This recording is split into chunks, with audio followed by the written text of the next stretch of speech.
Assalamualaikum warahmatullahi wabarakatuh. Pada kesempatan kali ini saya akan menjelaskan materi mengenai asuransi atau yang sering dikenal dengan transfer risiko. Sebelumnya, perkenalkan nama saya Dewi Nopianti Putri dari kelas manajemen 22K. Nah, di sini ada pengertian, unsur, dan jenis asuransi. Asuransi ini adalah produk pengelolaan keuangan yang bertujuan untuk melindungi nasabah ataupun peserta dari kerugian finansial yang lebih besar. Nah, unsurnya yaitu perjanjian di dalam asuransi itu melibatkan dua pihak, yaitu perusahaan asuransi sebagai penanggung dan nasabah sebagai tertanggung.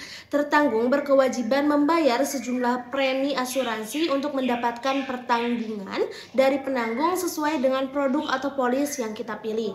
Nah, ada beragam produk asuransi yang bisa dibeli sesuai dengan kebutuhan calon nasabah. Nah, untuk lebih jelasnya, mari kita simak informasi lebih lengkap terkait apa itu asuransi, jenis asuransi, hingga unsur-unsur dalam pelaksanaannya yang akan saya jelaskan hari ini. Nah, apa itu asuransi? Jadi menurut Undang-Undang Nomor 40 Tahun 2014, asuransi ini adalah perjanjian antara dua pihak, yaitu perusahaan asuransi dan juga pemegang polis. Nah, dalam perjanjian ini, pemegang polis sebagai tertanggung berkewajiban membayar iuran ataupun premi. Nah, pembayaran premi ini dilakukan untuk mendapatkan jaminan pertanggungan atau penggantian biaya atas berbagai macam risiko, seperti risiko kerusakan, kerugian, lalu atau kehilangan yang diberikan oleh perusahaan asuransi selaku penanggung. Nah, jadi fungsi asuransi di sini adalah berperan sebagai proteksi atau perlindungan terhadap keuangan. Nah, produk asuransi ini tidak bisa menghilangkan risiko sama sekali, apalagi untuk risiko kejadian yang tidak terduga. Tapi asuransi ini adalah salah satu bentuk upaya antisipasi atau perlindungan keuangan untuk mempersiapkan diri menghadapi risiko finansial kejadian tak terduga tersebut. Nah, di sini ada pengertian asuransi menurut Otoritas Jasa Keuangan atau OJK. Nah, menurut OJK, asuransi ini adalah perjanjian antara penanggung dan tertanggung yang mewajibkan tertanggung ini membayar sejumlah premi untuk memberikan pengganti atau penggantian atas risiko kerugian, kerusakan, kematian, ataupun kehilangan keuntungan yang diharapkan. Nah, yang mungkin akan diderita karena suatu peristiwa yang tidak terduga. Nah, selanjutnya pengertian asuransi menurut Kamus Besar Bahasa Indonesia KBBI. Nah, asuransi ini adalah pertanggungan, yaitu perjanjian antara dua pihak. Pihak yang satu berkewajiban membayar iuran dan pihak yang lain berkewajiban memberikan jaminan sepenuhnya kepada pembayar iuran apabila terjadi sesuatu yang menimpa pihak pertama atau barang miliknya sesuai dengan perjanjian yang telah dibuat. Selanjutnya adalah pengertian asuransi menurut para ahli. Yang pertama adalah asuransi menurut Prof. Wirjono Projodikoro SH mendefinisikan bahwa asuransi adalah persetujuan antara pihak pemberi jaminan dan yang dijamin. Nah, pihak yang dijamin akan menerima sejumlah uang sebagai ganti rugi akibat peristiwa ataupun risiko yang belum jelas akan terjadi.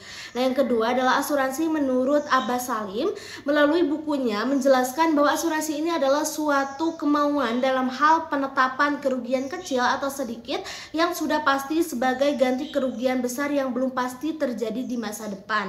Nah, yang terakhir adalah asuransi menurut Profesor Mark R. Green, MD, adalah profesor yang terkenal berkat riset kanker paru-paru. Nah, menurut Green ini asuransi adalah sebuah lembaga ekonomi yang memiliki tujuan untuk mengurangi risiko tertentu.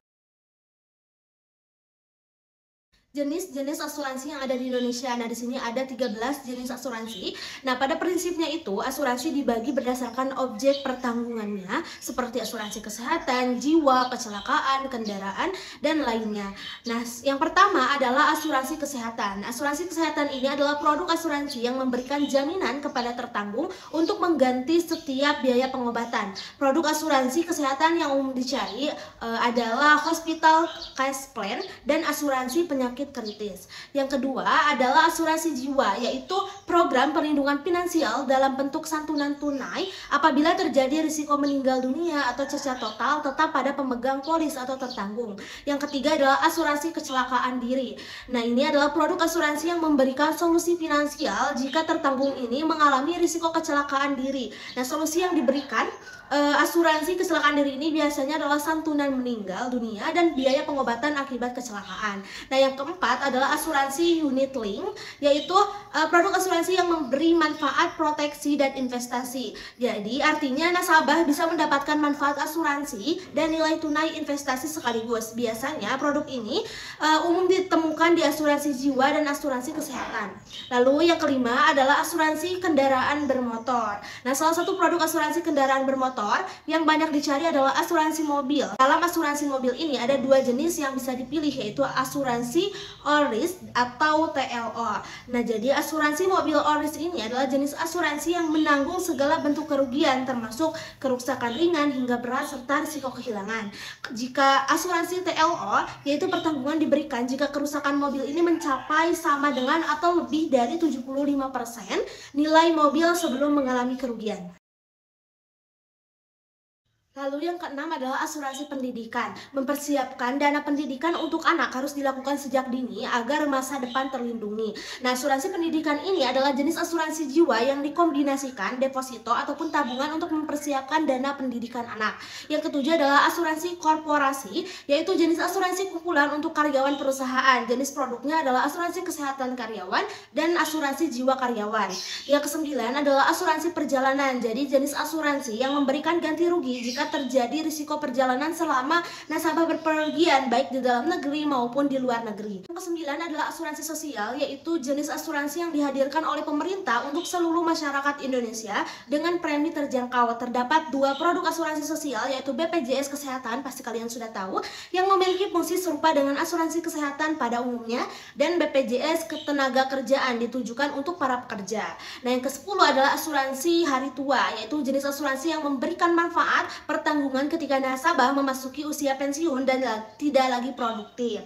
Jadi akan mempersiapkan dana pensiun lebih dini, untuk besaran preminya akan disesuaikan dengan kemampuan finansial nasabah. Yang ke-11 adalah asuransi rumah, jenis asuransi yang memberikan ganti rugi kepada rumah tinggal ketika terjadi risiko tertentu. Risiko yang ditanggung oleh asuransi rumah adalah kehilangan akibat kecurian, kebakaran, dan sebagainya. Yang ke-12 adalah asuransi wajib, yaitu jenis asuransi yang diwajibkan bagi seluruh atau kelompok tertentu. Kewajiban ini diatur dalam perundang-undangan. Nah, perusahaan asuransi wajib ini biasanya berupa BUMN. Contohnya adalah seperti PT Taspen Persero, PT Asabri Persero, dan PT Jasa Raharja Persero. Lalu yang ke-13 atau yang terakhir adalah reasuransi. Jadi, reasuransi ini adalah jasa asuransi yang memberikan pertanggungan ulang terhadap risiko yang ditanggung oleh perusahaan asuransi. Jadi, reasuransi ini disebut dengan asuransi dari asuransi. Nah, selanjutnya adalah unsur-unsur asuransi. Nah, terdapat 5 unsur dalam asuransi yang perlu kita ketahui. Yang pertama adalah penanggung dan tertanggung. Nah, penanggung ini biasanya adalah perusahaan asuransi, sementara tertanggung adalah pihak yang menggunakan jasa asuransi tersebut. Tertanggung dalam polis adalah orang itu sendiri atau atas nama orang lain. Yang kedua adalah polis asuransi. Jadi, polis ini adalah kesepakatan antara kedua belah pihak, yaitu penanggung dan tertanggung. Perjanjian asuransi ini berisi ketentuan yang dibuat dalam bentuk tertulis, baik kertas maupun digital, terkait penerapan dan pertanggungan produk asuransi yang berlaku. Yang ketiga adalah premi asuransi, yaitu sejumlah dana yang akan ditarik oleh perusahaan asuransi. Jumlah dana tersebut tergantung kriteria yang ditetapkan oleh perusahaan asuransi dan kondisi anggaran nasabah. Yang keempat adalah klaim asuransi, yaitu ganti rugi atau jaminan finansial atas manfaat asuransi sesuai dengan yang tertulis dalam polis. Nah, bila ada nasabah yang mengalami kerugian finansial tertentu yang tertuang dalam polis, maka mereka bisa mengajukan klaim.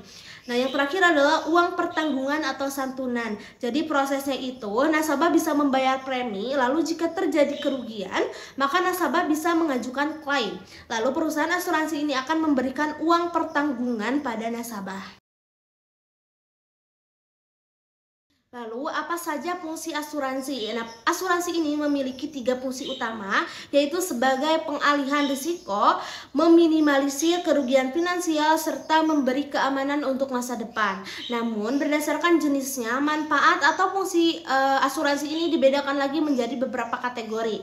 Nah, yang pertama adalah asuransi jiwa. Jadi, fungsi asuransi ini adalah memberikan santunan kepada ahli waris atau keluarga yang ditinggalkan oleh tertanggung akibat kematian ataupun risiko lainnya. Yang kedua adalah asuransi kesehatan. Jadi fungsi asuransi ini adalah sebagai proteksi finansial dari mahalnya biaya perawatan dan pengobatan di rumah sakit. Yang ketiga adalah asuransi kendaraan bermotor. Jadi fungsi asuransi ini adalah memberikan biaya penggantian apabila terjadi kerusakan ataupun kehilangan pada kendaraan. Lalu yang keempat adalah asuransi pendidikan. Fungsinya itu adalah untuk mempersiapkan biaya pendidikan anak. Lalu yang terakhir adalah asuransi properti. Fungsinya adalah melindungi hunian dari risiko-risiko yang bisa terjadi seperti kebakaran, kebanjiran, ataupun kemalingan. Nah, di sini ada dasar hukum asuransi di Indonesia. Ternyata dasar hukum asuransi di Indonesia ini terbagi menjadi 2 kategori, yaitu asuransi konvensional dan asuransi syariah. Untuk asuransi secara garis besar sendiri berlandaskan pada 5 dasar hukum berikut ini. Yang pertama adalah Undang-Undang Nomor 40 Tahun 2014 tentang usaha asuransi. Yang kedua adalah Kitab Undang-Undang Hukum Pidana KUHP pasal 1320 dan pasal 1774. Yang ketiga adalah Kitab Undang-Undang Hukum Pidana KUHP bab 9 pasal 246. Yang keempat adalah Peraturan Pemerintah Nomor 73 tahun 1992. Yang kelima adalah Peraturan Pemerintah Nomor 63 tahun 1999. Yang terakhir adalah Majelis Ulama Indonesia Nomor 21 DSN MUI X 2001. Nah, jadi semua dasar hukum ini akan mengatur operasional asuransi di Indonesia untuk menjamin perlindungan dan kepastian hukum bagi masyarakat. Nah, setelah mengetahui adanya 2 kategori, yaitu asuransi konvensional dan asuransi syariah, di sini akan dijelaskan mengenai apa itu asuransi syariah.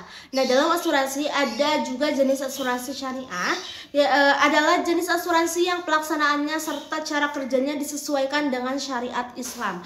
Tidak seperti asuransi konvensional, pelindungan yang diberikan oleh asuransi syariah ini berupa pengelolaan sharing risk. Jadi, nasabah asuransi syariah akan saling membantu untuk menanggung risiko kerugian yang dialami. Premi yang dibayarkan setiap bulan disebut sebagai dana kontribusi. Nantinya akan dipakai untuk membantu kerugian yang dialami oleh pemegang polis lainnya. Sementara perusahaan asuransi hanya berperan sebagai pemegang amanah dan pengelolaan dana kontribusi tersebut. Jadi, bukan sebagai penanggung risiko seperti pada asuransi konvensional. Jadi, perbedaannya yaitu kalau asuransi syariah ini tidak memperlakukan dana hangus sehingga peserta atau nasabah dapat mengambil kembali dana yang sudah dibayarkan. Sedangkan pada asuransi konvensional, dana itu akan hangus jika polis berakhir atau nasabah tidak membayar premi. Nah, pembahasan terakhir yaitu bagaimana cara kerja asuransi di Indonesia. Jadi pada dasarnya asuransi ini bisa dibilang seperti gotong royong atau subsidi silang.